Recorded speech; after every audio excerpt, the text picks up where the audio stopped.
सभी competitive exam में आने वाली वोकैबुलरीज आइए समझते हैं बहुत आसानी से और कंटिन्यू करते हैं लेटर बी।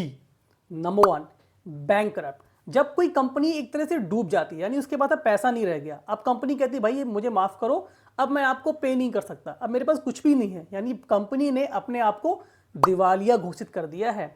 दिवालिया का मतलब हुआ कंगाल, यानी अब कंपनी के पास एक भी पैसा नहीं है। अब चाहे बात कंपनी की हो, बैंक की हो, किसी व्यक्ति की हो, अगर वो दिवालिया हो गया है, उसने दिवालिया घोषित कर दिया यानी कंगाल हो गया, तो उसे हम कहते हैं बैंकरप्ट।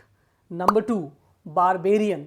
बारबेरियन का मतलब होता है असभ्य। कुछ लोग ऐसे होते हैं जिनके अंदर सभ्यता नाम की चीज़ होती ही नहीं है, वो आपसे बहुत गलत तरीके से बात करते हैं, असभ्यता दिखाते हुए रूड लैंग्वेज का इस्तेमाल करते हैं या ऐसे शब्दों का इस्तेमाल करते हैं जो सभ्य नहीं है, तो उसे हम कहते हैं असभ्य यानी बारबेरियन।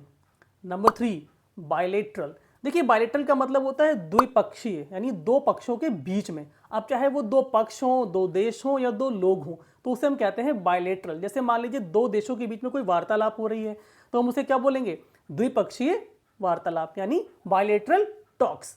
आपने मैच देखे हैं, क्रिकेट मैच देखते हैं ना, दो कंट्रीज के बीच में होता है मैच, कोई भी हो, अगर वो दो कंट्रीज के बीच में हो रहा है तो यानी बायलेटरल सीरीज हो रही है, यानी दो पक्षों के बीच में खेला जा रहा है।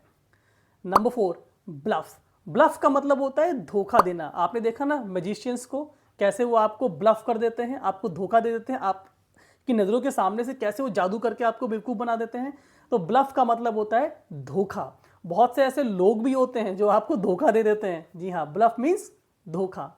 एंड नंबर 5 है बिसीज। बिसीज का मतलब होता है रिक्वेस्ट करना। कभी कभी क्या होता है, वो भी ऐसी रिक्वेस्ट नहीं, बहुत ज़्यादा रिक्वेस्ट करना। कभी कभी क्या होता है, अपने बॉस से बार बार रिक्वेस्ट करो कि बॉस मुझे छुट्टी दे दो, छुट्टी दे दो, लेकिन वो आपको छुट्टी नहीं देते हैं।